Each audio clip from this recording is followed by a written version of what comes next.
Welcome to Random Flyer, the podcast that brings you the true stories of New Zealand's aviation pioneers, the machines they flew, and the decisions that shape the skies we fly through today. This video is part of a series exploring the early development of airlines in New Zealand, from the introduction of the Transport Licensing Commercial Aircraft Services Act in 1934, through to the outbreak of war in late 1939. The series covers the inauguration and growth of the main trunk operator, Union Airways, along with the feeder services Air Travel New Zealand, Cook Strait Airways, and East Coast Airways, as well as the unsuccessful competitor New Zealand Airways. There are 5 videos in this series, so check the channel homepage or subscribe to get them all. Today, we're diving into the fascinating story of Cook Strait Airways, a pivotal company that bridged the gap between the North Island and South Island during the early years of commercial aviation in New Zealand, and was undoubtedly one of the most successful feeder services. It's the early 1930s, and New Zealand's aviation scene was rapidly expanding. On October 30th, 1934, the Evening Post reported on a new venture for the skies, the creation of Cook Strait Airways, with the idea being to establish and develop regular services between provincial districts of Nelson, Marlborough and Wellington. The company was registered in Nelson, and the 3 main shareholders were the Union Steamship Company of New Zealand Limited, Newman Brothers Limited, and the Anchor Shipping and Foundry Company Limited. They invested £50,000 of capital into their ambitious project, aiming to revolutionise air travel across the strait. At this early stage, the company was still figuring out the specifics of their operation, including which aircraft to use. By December 1934, the company was moving at full speed ahead with the preparations, and their application for licences was being reviewed by the Transport Coordination Board. At this point, the competition started to heat up, with the Goodwin-Chichester Aviation Company applying for the same route. However, the board was not satisfied by their application, as the company had proposed to use older Avro 6 machines. Its proposal about the fares was also seen as unsatisfactory, and, although its financial position was sound, it was by no means in the same position as Cook Strait Airways, which had the backing of the Union Steamship Company. Although the Goodwin-Chichester Company had previously made many commercial flights across the Cook Strait, it had not done so in a few years and, consequently, possessed no claims to preference on the grounds of its experience. It was therefore decided that Cook Strait Airways be granted the licence subject to the condition that the machines they used were to be British. So, the Transport Coordination Board chose the Union Steamship Company-backed Cook Strait Airways, which had not flown over the Cook Strait at all, and did not even exist 2 months previously, over one that had the experience with flight operations. With the licence in hand, the company started working on landing grounds and airplanes. They needed to do more work on aerodromes and landing grounds, particularly in Nelson, to make their vision a reality. At the time, Nelson already had an aerodrome in the Green Meadows playing fields at the intersection of Stoke Main Road and Songa Street, but it was rejected because of its smallness and locality. Another site, the current airport location, while suitable, was unobtainable because the Defence Department had refused to transfer the rights of occupancy to its proportion of the reserves. There was also mudflats 6 miles north of the city. Eventually, they settled on the grounds now known as the Saxton Fields Recreation Reserve in Stoke. Considerable work was done on improving the grounds by the removal of adjoining trees and hedges and adding to the general efficiency of the aerodrome. It took nearly a year for the commencement of the building of hangars and workshops at the Stoke aerodrome. Probably few people at the time realised what a change was about to take place. Shortly, there would be 2 daily air services to and from Wellington, services, moreover, which will be linking up with services with other parts of New Zealand, bringing Nelson within not nearly 3/4 of an hour of Wellington, but within 2 or 3 hours of most other centres of New Zealand, shrinking journeys that previously took many hours or days. But which planes should they order? They knew they needed planes with more than one engine for the Cook Strait crossing due to its challenging weather conditions. This wasn't just about getting from point A to point B, it was about ensuring safety in some of the most unpredictable flying conditions in New Zealand. So with the licence in the bag, on 25 January 1935, the company placed an order for 2 de Havilland DH.89 Dragon Rapides. The Dragon Rapide was the last and most popular of the 1930s de Havilland twin biplane airliners. While it was loosely based on the Dragon, design and construction learnings from the de Havilland Express were incorporated into the new plane. It shared a number of features with the Express, such as tapered wings, streamlined fairings, and it used the new Gypsy 6 engine, which was a 6-cylinder version of the de Havilland Dragon's 4-cylinder Gypsy Major engine.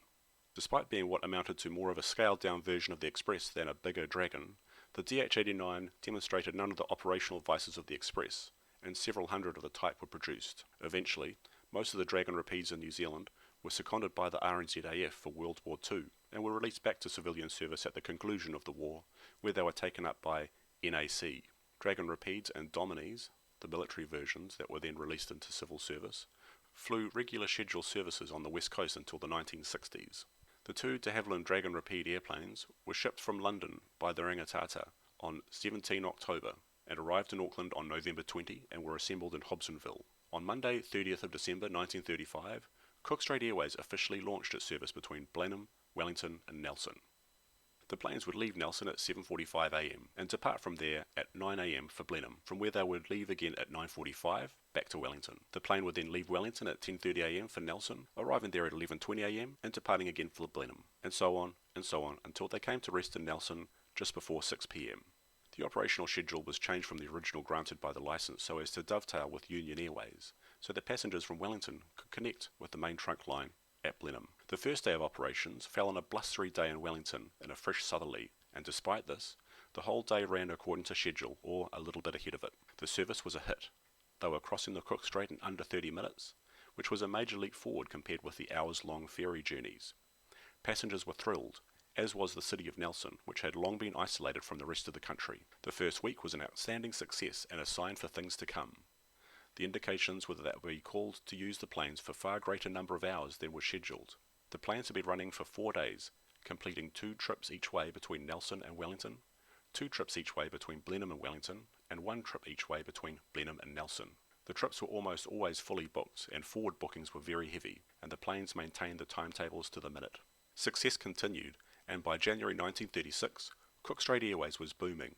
In just 1 month, they'd carried 925 passengers. By March, the number of flights had more than doubled, and in April, they'd reached an impressive 56,875 miles flown. The public was embracing this new mode of travel, and the company's success was undeniable. Embracing their success, Cook Strait Airways placed an order for a further Dragon Rapide on 9 April 1936 to allow the expansion of the service. The first major expansion for the airline came on Wednesday, February 24, 1937, with the introduction of a further Dragon Rapide to provide service down the South Island west coast to meet with the Air Travel New Zealand network. This new service ran 3 days a week, beginning on Tuesdays, Wednesdays and Fridays. It would leave Nelson at 8 am and arrive in Hokitika in time for passengers to connect with the 10 am express train for Christchurch. On the return flight, the airplane would leave Hokitika at 10:45 and Greymouth at 11:10, arriving at Nelson in time for the passengers to catch the 1:30 pm plane from Nelson to Wellington. This meant now travellers will be able to leave Greymouth at 10 past 11 am